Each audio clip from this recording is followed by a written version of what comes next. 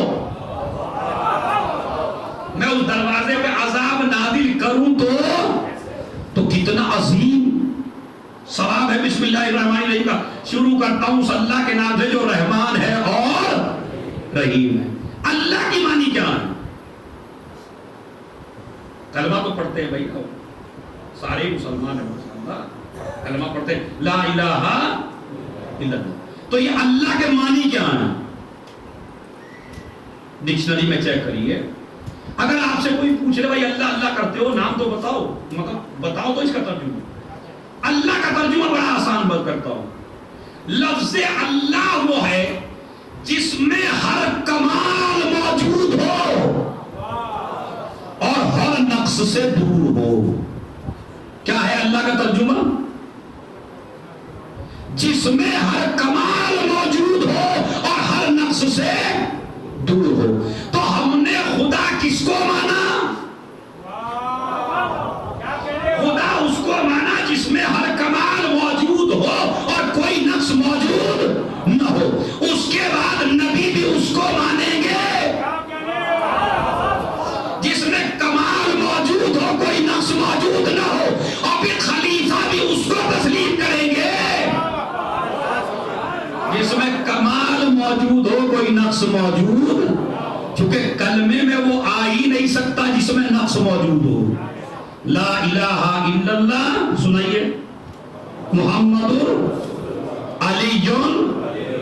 ہمیں ناموں میں برکت ہے، پڑھ لیا کہ نہیں نے؟ خالی ایسے ہی نہ رکھے کہ ایک دفعہ ہی کہلوا دیا تو اماں نے بچپن میں تو بعد میں کبھی کہنے کی ضرورت ہی نہیں پڑی. نہیں، کہہ لیا کریں ان الفاظ کو، لا الہ الا اللہ محمد رسول اللہ علی ایا محمد رسول اللہ. محمد اللہ کے رسول ہیں یا تھے؟ تو رسول تھے وہ جب تھے یا ہیں؟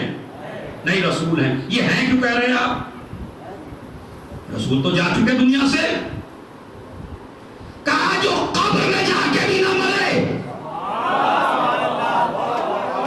ارے توجہ چاہتا ہوں، جو قبر میں جا کے بھی زندہ رہے اسے رسول کہتے ہیں. یہی جواب ہے جب جاتا ہے آدمی السلام علیکم یا رسول اللہ کہنے کے لیے تو ادھر سے چھڑی بھائی ایک دو میرے بھی لگی.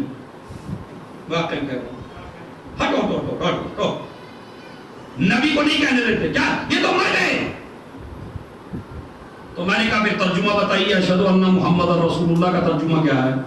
اللہ کے رسول تھے؟ کہا نہیں تھے تو نہیں ہے، پھر کیا ہے؟ رسول ہیں۔ میں نے کہا اگر ہیں تو سنتے بھی ہیں بھائی، اگر تھے تو نہ سنتے، لیکن اگر ہیں تو پھر مگر وہ نہیں جناب، ان کو ایسے نہ کہیے، محمد اللہ کے رسول ہیں۔ اب آگے چلیے، میں آگے نہیں پڑھتا ورنہ عقیدے کی بحث آ جائے گی۔ خالی اتنا مجھے بتانا، اللہ جس میں ہر کمال موجود ہو اور کوئی نقص موجود نہ ہو، اسے اللہ کہتے ہیں۔ چلیے اس کے بعد بسم اللہ الرحمن، اب زور سے بولی بھائی، مطلب رحمان اور رحیم کہتے ہوئے اللہ آپ کو رحمتیں نہیں برسوانی ہے کیا آپ کے اپنے اوپر؟ بسم اللہ الرحمن، اور بآواز بلند بسم اللہ۔ انشاءاللہ آج کے بعد تو اسے چھوڑے گا نہیں، میں اتنے فضائل اس کے بتا دوں گا۔ عمل کریے، ایک ایک مجلس میں ایک ایک آیت کا اس طرح بتاؤں گا تاکہ آپ اسے اپنی زندگی میں لائیں۔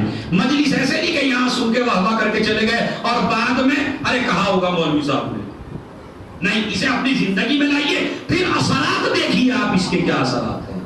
خدا کی قسم ایک بسم اللہ کے اثرات اگر آپ کو پتہ چل جائیں۔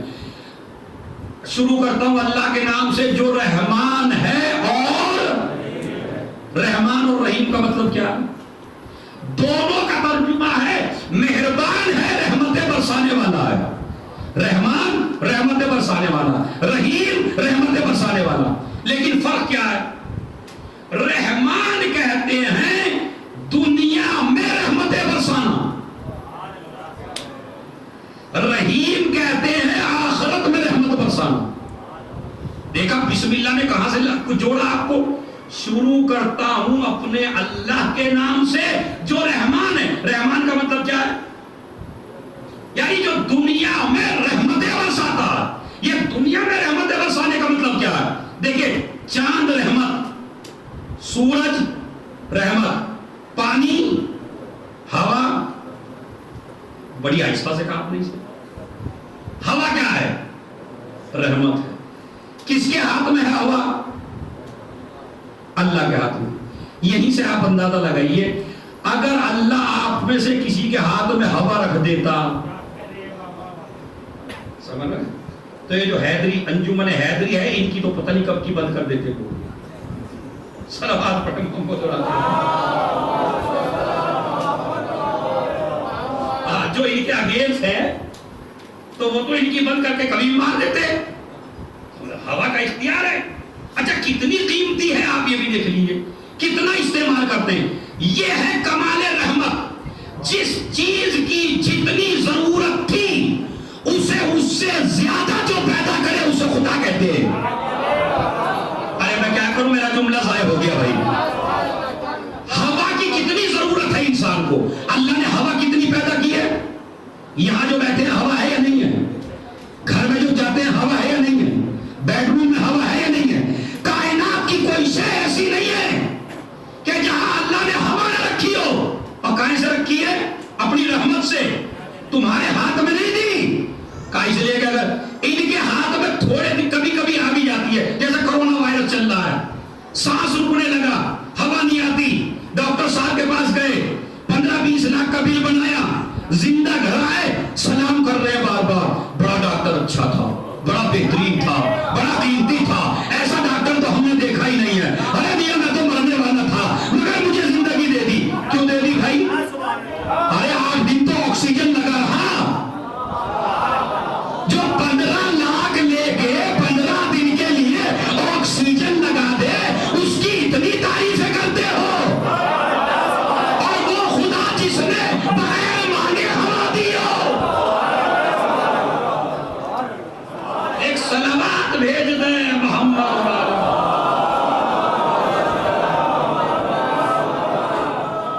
خدا آج دیکھیں مجلس حسین کا مقصد یہی ہے کہ آپ سوچنے پہ مجبور ہو جائیں۔ میں نے پانی کا تذکرہ بھی نہیں کیا، ہوا کتنی بڑی رحمت ہے۔ میں بتاؤں آپ سے، جب آپ اندر کی ہوا نکالتے ہیں تو اگر یہ اندر ہی رہ جائے باہر نہ آئے کیا ہوگا؟ مر گئے۔ اچھا اگر باہر کی اندر نہ جائے تو مر گئے۔ تو ایک لمحے میں تمہیں خدا کتنی زندگیاں دیتا ہے. ابھی ذرا سانس لیجئے, 1 منٹ میں کتنے سانس لیتے ہیں؟ 1 منٹ میں کتنے سانس لیتے ہیں؟ جسے بہت زیادہ جلدی آتا ہے تو وہ کئی لے لے گا. چلیے آپ ذرا لے کے دیکھیں 1 منٹ میں کتنے سانس. تو اگر 4-5 مرتبہ لے لیے تو اس کا مطلب ہے اللہ نے تمہیں 10 دفعہ زندگی دی. تو اس کے سامنے کتنا جھکنا چاہیے, کتنا اسے سلام کرنا چاہیے, کتنی اس کی عبادت کرنی چاہیے, کتنا اس سے قریب ہونا چاہیے. اور پھر اگر آپ نے روزہ رکھ لیا, اگر چونکہ محرم کی پہلی تاریخ, محرم کی دوسری تاریخ, محرم کی تیسری تاریخ, 3 دن کے روزے ہیں شریعت اسلامیہ میں. میں ایک غلط فکر کے اگینسٹ ہوں جو ہمارے شیعوں میں پیدا ہو گئی ہے, اور یہ پتہ نہیں کیوں اتنی مجلسیں ہونے کے بعد اتنی غلط فکریں کیوں ہو رہی ہیں. کون مسگائیڈ کر رہا ہے؟ محرم میں دعا نہ کیجیے,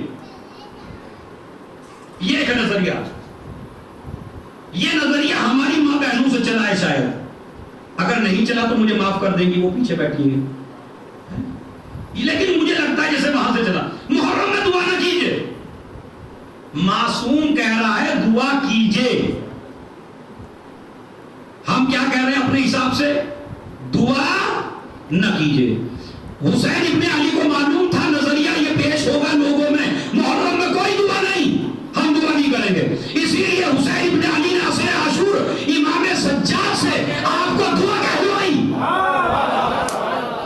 جب میرے شیعوں سے ملنا تو میرا سلام یہ کیا ہے؟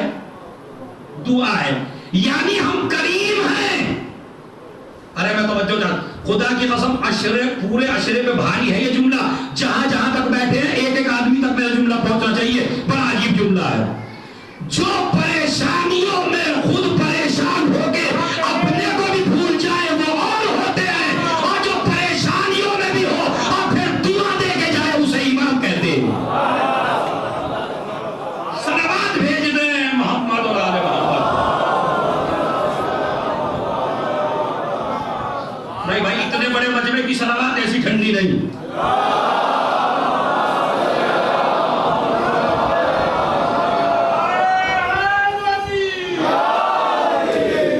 میری ماں بہنیں غور سے سنیں, یہ کوئی مسئلہ نہیں ہے کسی امام نے منع نہیں کیا, بلکہ کہا محرم میں دعائیں کرو, ہم کریم ابن کریم ہیں, ہم آپ کو عنایت کریں گے, ہم آپ کو دیں گے.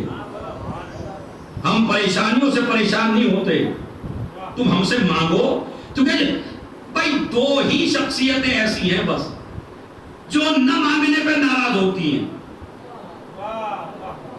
اچھا اگر آپ دیکھ لیجئے کتنے لوگ بیٹھے ہیں سر, 3-4 دن ایک آدمی سے ایک چیز مانگ کے دیکھیا, 5ویں دن آپ کو دیکھ کے چھپنے لگے گا وہ. اور کچھ نہیں, بیڑی مانگ لیجئے, 5 دن مانگ لیے کنٹینیو ایک آدمی سے بیڑی مانگیے, دے دیجئے دے دیجئے دے دیجئے. 5 دن مانگا, 6ٹھے دن کہنے لگا دیکھ کے آپ کو ملعون پھیلا رہا ہے. اچھا بیڑی کی کوئی اوقات ہے؟ کوئی بھی اوقات نہیں ہے. لیکن یہ بندوں کا سسٹم ہے. چچا سے مانگیے, ماموں سے مانگیے, خالہ سے مانگیے, رشتہ داروں سے مانگیے. کہنے لگا کم وقت جب آتا ہے مانگ نہیں آتا, اس سے پہلے سلام ہی نہیں کرتا, جب ضرورت ہوتی ہے تبھی سلام کرتا. تو اس کا مطلب ہے جب تک بندوں سے مانگو گے ذلیل ہوتے رہو گے, تو پھر وہاں سے مانگو نا جہاں مانگنے پہ عزتیں ملے. اور وہ 2 ہی دروازے ہیں, یا امام باڑہ ہے یا مسجد ہے. ایک صلوات بھیج دیں محمد اور آل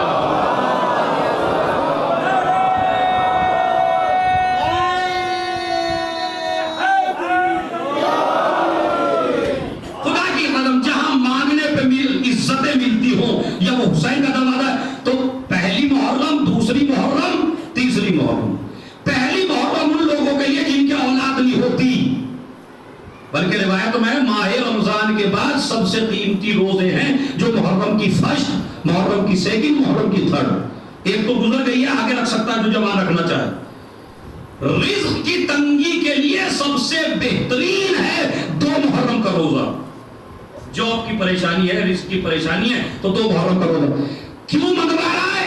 کہ کہا اس لیے کہ جب 3 دن روزہ رکھیں گے تو انہیں 3 دن کی پیاس یاد آئے گی اور یہ مجمع حسین کی طرف متوجہ ہو جائے گا. اس لیے فرسٹ سیکنڈ تھرڈ 3 دن آپ روزہ رکھیے اور اس کے بعد سنیے عاشور کو نہ رکھیے گا. یعنی جو معصوم کہہ رہا ہے فرسٹ محرم میں رکھیے وہ عاشور کو نہ رکھیے گا. مراجع کرام کے نزدیک بعض کے نزدیک حرام ہے, بعض کے نزدیک مکروہ شدید ہے, حرام کے قریب ہے. اب آپ یہاں پہ الٹی بحث کرنے لگے اجی روزہ تو اللہ ہی کے لیے ہوتا ہے, اس میں حرام حلال کیا ہے. کبھی کبھی الٹی کھوپڑی ہو جاتی ہے آدمی کی, کہتا نہیں کہتا بھائی روزہ رکھنا غلط ہے یا اچھا ہے؟ بتائیے آپ پہلے یہی مسئلہ حل کر لیجئے. روزہ رکھنا اچھی بات ہے یا بری بات ہے؟ اچھی بات ہے. لیکن آپ عید کے دن رکھ کے بیٹھ گئے, کہا جب 30 دن ہو ہی گئے پورے رکھتے رکھتے تو اللہ میاں عادت پڑ گئی تو مجھے اور زیادہ ثواب ہوگا 31ویں دن بھی رکھ لوں تو اب اچھی چیز ہے نا. کہا نہیں, مسئلہ اچھی بری کا نہیں ہے, مسئلہ ہے کہ دین میں تمہاری حیثیت دین بنانے کی ہے یا دین ماننے کی ہے. ارے میں توجہ چاہتا ہوں, بڑا عجیب سا جملہ ہے. آپ اپنی حیثیت معین کیجئے جتنے مجلس میں بیٹھے ہیں, تمہاری حیثیت دین بنانے کی ہے. اور میری ماں بہنیں بھی سنیں, دین تمہیں بنانا ہے یا دین ماننا ہے؟ بنانا نہیں ہے نا.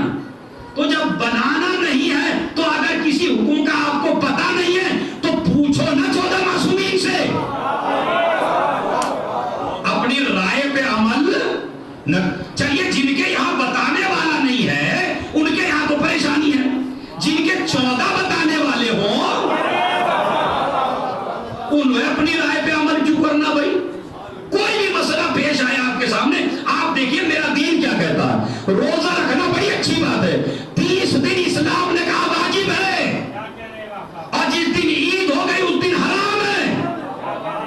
اے پروردگار تیرا بھی کچھ حساب ہی نہیں ہے, 30 دن رکھوایا واجب کر کے, آج میرا دل چاہ رہا میں رکھ لوں. کہا نہیں, یہی تو بتانا چاہتے ہیں کہ اسلام اپنی مرضی پر چلنے کا نام نہیں ہے. اسلام اگر تمہیں اپنی میں بس مجلس کا اینڈ کر رہا ہوں یہ جملہ کہہ کے, ایک آدمی جو اب تک متوجہ نہیں ہو پوری مجلس میں آپ متوجہ ہو جائے. اگر آپ کو اپنی ہی مرضی چلانی ہے دین میں تو کوئی اور مذہب اختیار کر لو, غدیر کا مذہب نہ مانو.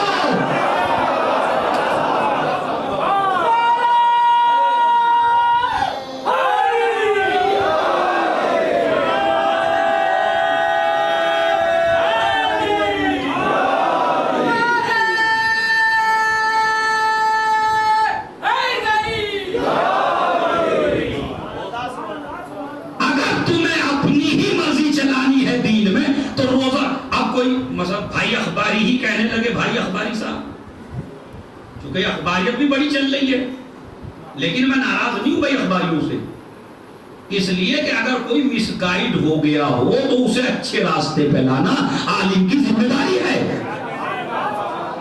جس مولا کی مجلس ہے وہ مولا کہتے ہیں برائی سے پرہیز کرو, برے سے نہیں.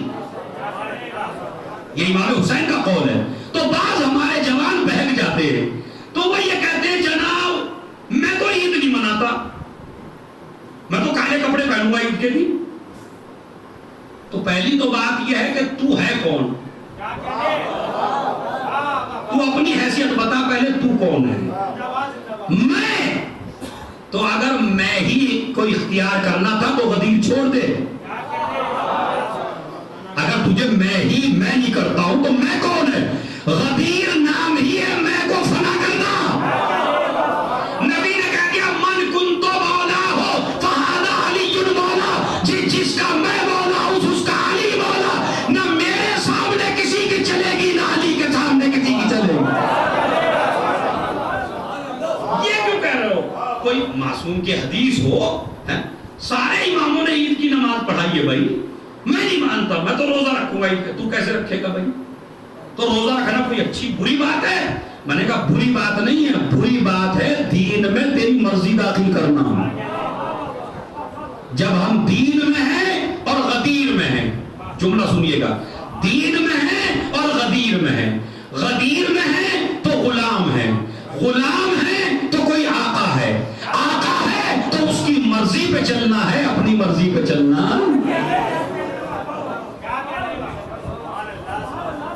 اپنی مرضی پہ ہمیں چلنا، کسی کی مرضی پہ چلنا ہے.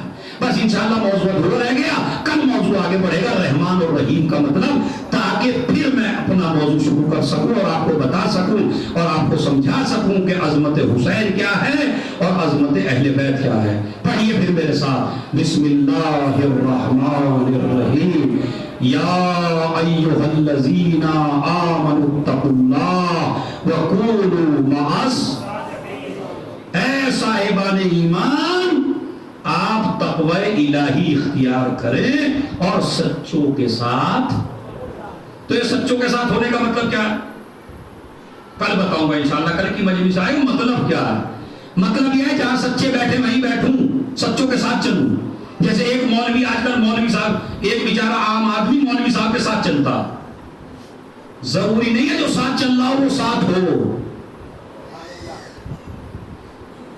ضروری نہیں ہے جو ساتھ چل رہا ہو، ساتھ بیٹھا ہو، وہ ساتھ بھی ہو. اسی لیے شرط لگائی، اے مومنوں. اللہ چھوٹے موٹے آدمی سے تو بات بھی نہیں کرتا. اے صاحبان ایمان، تو یہ صاحبان ایمان کو لذت محسوس کرنی چاہیے نا کہ ہمارا خدا ہمیں مومن کہہ کے خطاب کر رہا. جس کا خدا اسے مومن کہہ کے پکارے تو اس کی عظمت کیا ہوگی. بس عزیزو، فرش اعضا بچ چکا ہے، محرم کی پہلی تاریخ گزر گئی ہے. غم کا دن، عزا خانے سج گئے ہیں اور کوئی ماں رومان لے کے آ گئی ہے. ہمیں کتنا رونا ہے مجلس میں، خصوصاً ان ایام میں تو ہر جگہ اپنے گھر پہ جا، گاؤں میں سب جاتے تھے، مجلسیں ہوتی تھی، بڑے پبلک ہوتی تھی، گریا ہوتا تھا. لیکن آج حالات کے حساب سے مجلس میسر نہیں ہے، تو آپ کو کتنا رونا ہے. اسی لیے امام رضا کا قول آپ کو بتاتا ہوں. جب امام نے کہا جب میرے جد کے مصائب ہو تم روئے نہیں، اس نے کہا دیکھو مولا میرا رومال تر ہے. کہا نہیں ایسے نہیں رونا، ایسے رونا جیسے میری دادی فاطمہ روتی ہے. کہ دادی فاطمہ کیسے روتی ہے؟ چیخ مار کے روتی ہے. یہ ماہ محرم ہے اور ماہ محرم میں ہمارے یہاں سنت ہے، یہ ہمارے یہاں یہ سیرت ہے کہ ہم حسین ابن علی کی الوداع پڑھتے ہیں. کہاں سے؟ مدینے سے. بس آپ کے ذہن متوجہ ہو گئے. دربار ولید سے امام حسین گھر آئے. زینب نے کہا بھائی کیا ٹھہری؟ کہا زینب ہمیں مدینے کو چھوڑ کے جانا ہے، ماں کی لہر کو چھوڑنا ہے، بھائی کے روزے کو چھوڑنا ہے، نانا کے مزار کو چھوڑنا ہے. ایک مرتبہ کہنے لگی بھیا میں بھی ساتھ چلوں گی. کہا زینب پہلے عبداللہ سے اجازت لو. زینب عبداللہ کے قریب آئی، ہاتھ جوڑ لیا علی کی بیٹی نے. عبداللہ میں نے زندگی میں تم سے کچھ نہیں مانگا. کہا شہزادی بتاؤ کیا بات ہے؟ کہا میرا بھائی مدینہ چھوڑ کے جا رہا ہے، میں چاہتی ہوں میں بھی ساتھ جاؤں. ایک مرتبہ عبداللہ نے کہا زینب تمہیں اجازت لینے کی ضرورت نہیں ہے. جب تمہارے بابا نے تمہاری شادی میرے ساتھ کی تھی یہ شرط رکھی تھی عبداللہ شادی تو کر رہا ہوں لیکن یاد رکھنا جب میرا حسین مدینہ چھوڑ کے جائے تو میری زینب کو تمہیں روکنے کا کوئی حق نہیں ہے. کہا جاؤ شہزادی میں نے اجازت دی. زینب چلی، ابھی تھوڑی دور چلی تھی عبداللہ نے پھر آواز دی. کہا زینب رکو. زینب نے گردن گھمائی. ایک مرتبہ کہا شہزادی راستہ ہے، پریشانیاں ہیں، مصیبتیں ہیں، تو تمہارے نانا سے میں نے سنا ہے اگر صدقہ دے دیا جائے چلنے سے پہلے تو ساری مصیبتیں دور ہو جاتی ہیں. کہا عبداللہ صدقہ کیا ہے؟ کہا یہ دو بیٹوں کو ساتھ لیتی چلی جاؤ، جب بھی حسین پہ کوئی وقت پڑے ایک کو میری طرف سے قربان کر دینا، ایک کو اپنی طرف سے قربان کر دینا. زینب نے عبداللہ کے چہرے کو دیکھا، بچوں کو سینے سے لگایا. اے عبداللہ ارے جب تم نے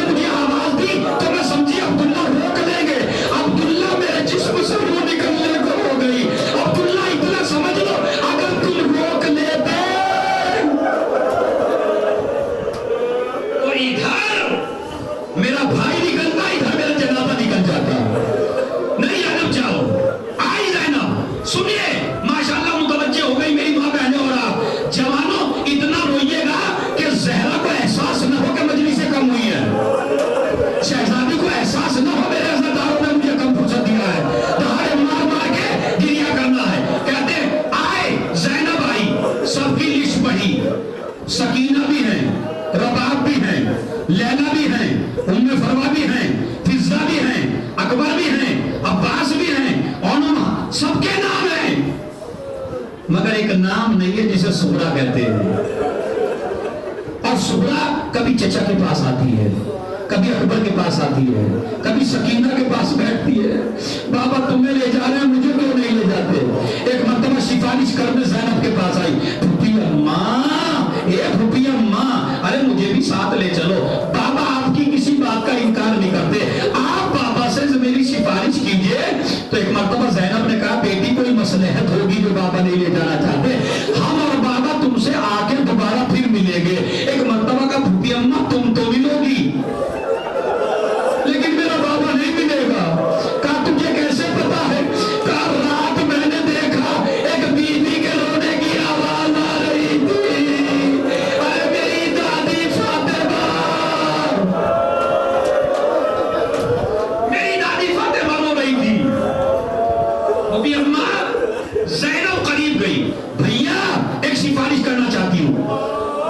کہا زینب سب کچھ کہنا مگر سغرا کے بارے میں نہ کہنا. بھیا بس وہی کہنے کے لیے آئی ہوں. سغرا خود بھی آ گئی. میر انیس کا کلام پڑھیے, خدا کی قسم قیامت ہو جائے. کہتے ہیں پہلے بابا سے کہا منہ سکینہ کا دھلاؤں گی مجھے لے چلو. کس کو کہتے ہیں دوا نام نہ دوں گی بابا, لوریاں آپ کے معصوم کو دوں گی بابا. اے بابا میں میری طبیعت پریشان ہوگی تو میں کیسے سنبھلوں گی. کہا جب طبیعت کو پریشان سنبھالنا سغرا, اپنی دادی کی لہر پر چلی جانا سغرا. ایک مرتبہ کہا بابا قیامت کا جملہ سنیے, بابا اگر اس لیے نہیں لے جاتے, اگر اس لیے نہیں لے جاتے کہ سغرا ایک سواری الگ مانگے گی تو نہیں بابا. ارے میں یہ نہیں کہتی کہ ہماری میں بٹھا دو, اے بابا مجھے فضا کی سن, میں یہ نہیں کہتی کہ ہماری میں بٹھا دو, اے بابا مجھے فضا کی سواری میں بٹھا دو. زینب نے کہا بھیا جب اتنی خواہش کر رہی ہے تو اجازت دے دو. کہا نہیں زینب اسے اجازت نہیں دے سکتا. کہا کیا ہو گیا؟ کہا جتنی میری بیٹیاں ہیں کوئی میرے نانا کی شبیہ ہے, کوئی میرے باپ علی کی شبیہ ہے, اور اگر فاطمہ سغرا کو اس لیے نہیں لے جانا چاہتا, فاطمہ سغرا کی صورت میری ماں فاطمہ سے ملتی ہے. اے زینب میں نہیں چاہتا یزید کا دربار, شرابیوں کا مجمع, میری ماں کی تصویر.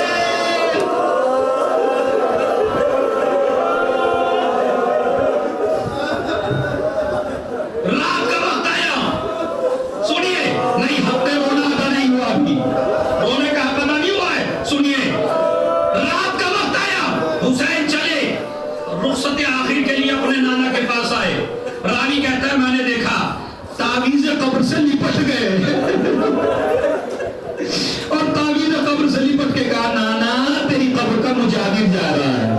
اے نانا تیرے حسین کو یہ دنیا رہنے نہیں دیتی تیرے مزار پر. روتے روتے آنکھ لگ گئی, خواب میں دیکھا نانا آئے, میرے بچے آگے آگے تو چل پیچھے پیچھے تیرا نانا آ رہا ہے. کہتے ہیں نانا کے روزے سے رخصت ہوئے, بھائی کی قبر پہ پہنچے, ایسے روئے جیسے جوان بھائی جوان کے لاشے پہ ہوتا ہے. بھیا تم تو لحد میں آرام کر رہے ہو, دنیا مجھے تمہارے ساتھ نہیں رہنے دیتی. راوی کہتا سنیے سنیے, اسی لیے میں نے آپ کو روکا ہے. راوی کہتا میں نے دیکھا جب نانا کے روزے پہ پہنچے تو ایسے جیسے کوئی بادشاہ جا رہا ہو, جب بھائی کے روزے پہ پہنچے تو ایسے جیسے کوئی سلطان جا رہا ہو. لیکن جب ماں کی قبر نظر آئی تو حسین زمین پہ لیٹ گئے اور گھٹنیوں کے بل جیسے 6 مہینے کا بچہ گھٹنیوں چل کر ماں کی آغوش میں آ جائے, تعویذ قبر سے لپٹ گئے. اماں تیرا حسین آیا ہے.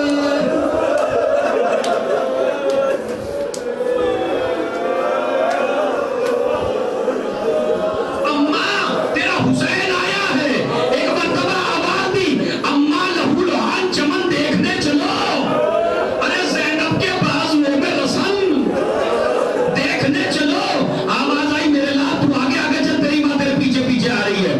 کہا بیویوں تیار ہو جاؤ. سنان عبداللہ ابن سنان کوفی کہتا ہے میں اس رات مدینے میں تھا, میں نے سوچا یہ مدینے والے روح مدینہ کو کیسے رخصت کرتے ہیں. میں محلہ بنی ہاشم میں پہنچا, پردے کا سخت انتظام تھا, مجمع بہت زیادہ تھا. کہ ایک مرتبہ ایک بیوی محمل سے نکلی، علی اکبر آگے بڑھے، اپنا زانو زمین پہ رکھا، اس دن وہ بیوی محمل میں سوار ہو گئی، دوسری بیوی نکلی، عباس آگے بڑھے، عباس نے زانو بچھایا، محمل میں سوار ہو گئی۔ کہتا ہے حسین ابھی تک کرسی پہ بیٹھے تھے کہ کسی نے آواز دی، اپنی نظروں کو جھکا دو، اپنی گردنوں کو جھکا دو، ایک بیوی آ رہی ہے۔ اب جو وہ بیوی آئی، ایک طرف سے قاسم بڑھے، ایک طرف سے اکبر بڑھے، ایک طرف سے ابو محمد بڑھے، ایک طرف سے عباس بڑھے، ایک طرف سے علی اکبر بڑھے۔ بازو علی اکبر نے تھاما، ایک بازو عباس نے تھاما، حسین اب تک بیٹھے تھے، کرسی سے حسین اٹھ گئے، اپنا زانو حسین نے بچھایا، اس بیوی نے قدم رکھا۔ میں نے کہا یہ کون بیوی ہے کہ جس کے جانے کا اتنا احترام ہے؟ تو کسی نے کہا ارے یہ علی کی بیٹی، یہ علی کی بیٹی زینب کبریٰ ہے جس کا اتنا احترام ہے۔ یہی تو وجہ ہے پروردگار اس مجلس کی برکت سے آپ کو شام ضرور لے جائے، وہاں جب روزے زینب پہ پہنچنا تو زیارت میں موجود ہے کہ جب 11 محرم کو علی کی بیٹی کربلا سے چلی تو فرات کا رخ کیا، اے بھیا ارے مدینے سے لائے تھے،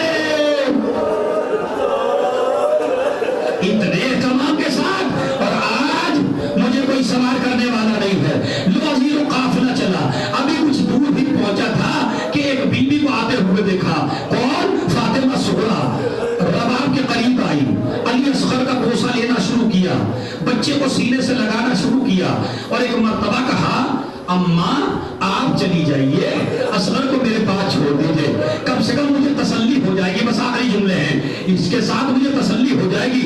روایت کے الفاظ ہیں، قافلہ چلنے میں دیری ہو گئی، حسین نے کہا قافلہ آگے بڑھاؤ، قافلہ آگے بڑھنے لگا، کہا قافلہ آگے کیوں نہیں بڑھتا؟ کہا رباب کی گود میں اصغر نہیں ہے۔ حسین نیچے اترے، رباب نے مانگا اصغر نہیں آئے، زینب نے لیا اصغر نہیں آئے، لیلا نے لیا اصغر نہیں آئے، سکینہ نے لیا اصغر نہیں آئے۔ ایک مرتبہ صغریٰ رو کے کہتی ہے بابا